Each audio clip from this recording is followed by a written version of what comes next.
আসসালামু আলাইকুম সুপ্রিয় দর্শক শ্রোতা বন্ধুরা, আপনারা যে যেখান থেকে আমাদের এই ভিডিওটি দেখছেন সকলকে আন্তরিক শুভেচ্ছা জানিয়ে শুরু করছি আমাদের আজকের এই পর্দাসীন আপুর ভিডিওটি। দেখতে পাচ্ছেন কত সুন্দর একটা মায়াবী মুখ নিয়ে দাঁড়িয়ে আছে। চোখ দুটো দেখেই বোঝা যাচ্ছে এই আপুটি কতটা মায়াবী, এবং এই আপুটি কেন আসছে ক্যামেরার সামনে সেই কথাগুলো আপনাদের সামনে তুলে ধরবো। চলুন শুনে আসি। আসসালামু আলাইকুম আপু, ওয়ালাইকুম আসসালাম। কেমন আছেন আপনি? তো আলহামদুলিল্লাহ ভালো আছি। আপনার নাম কি আপু? খাদিজা। খাদিজা, মাশাআল্লাহ, অনেক সুন্দর নাম। নামের সাথে আপনার চেহারাটার অনেক মিল আছে, কারণ খাদিজা নামটা একটু অন্যরকম। আর আপনার পর্দাও আছে অনেক সুন্দর, মাশাআল্লাহ।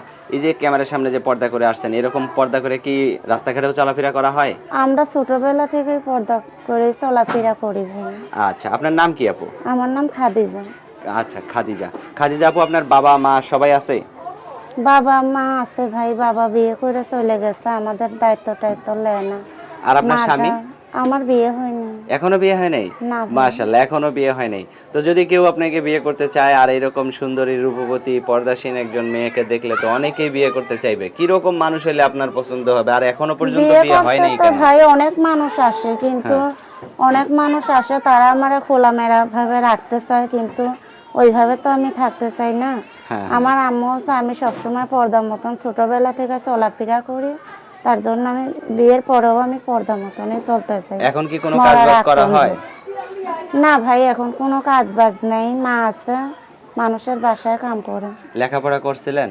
লেখাপড়া ভাই 5 পর্যন্ত করছিলাম বাবা থাকতে, তারপরে বাবা বিয়ে করার পরে সৎমা সংসারে আসার পর আর লেখাপড়া হয়নি। আচ্ছা, তো কোরআন এখন শরীফ পড়ছি তো আমি এখন ভাই। ক্যামেরার সামনে আসা হয়েছে কোন উদ্দেশ্যে? মানে একজন ভালো মানুষের জন্য, নাকি কোনো সাহায্য সহযোগিতা, বা কিসের জন্য মূলত আমি ক্যামেরার ভাই সামনে আসছেন? আইছি ক্যামেরার সামনে হুম। একটা মনের মানুষের জন্য, যে সারা জীবন আমার পাশে থাকবে, আমার দায়িত্ব টায়িত্ব নিতে পারবে, তার জন্য আইছি। এখন যে লোকটা আপনার দায়িত্ব নেবে সেই লোকটাকে যদি আপনি আবার পরবর্তীতে পছন্দ না করেন? সে যেমনই হোক ভাই, সে আমার 5 ওয়াক্ত নামাজ রোজা করাইলে, ঘরের ভিতরে রাখলে, একটু পর্দা মতন রাখলে আমার কোনো সমস্যা নেই। আচ্ছা, তার তার সাথে সারাটা জীবন আপনি সারা কাটাই জীবন দিবেন? মরণের পরেও থাকবো ভাই। আচ্ছা আচ্ছা, অসংখ্য ধন্যবাদ আপু। তো খাদিজা আপু, আপনার ফোন নাম্বার কি মুখস্থ আছে?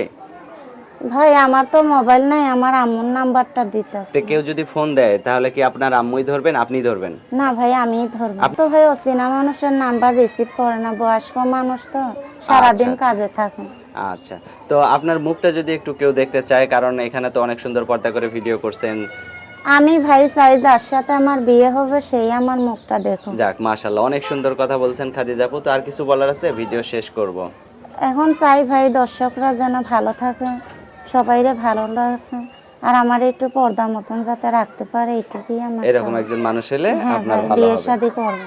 আচ্ছা, ওকে, ভালো থাকবেন খাদিজা আপু। প্রিয় আচ্ছা দর্শক, ভাই। আপনারা ভালো থাকবেন। আজ এ পর্যন্তই, দেখা হবে নতুন ভিডিওতে। সকলকে আল্লাহ হাফেজ।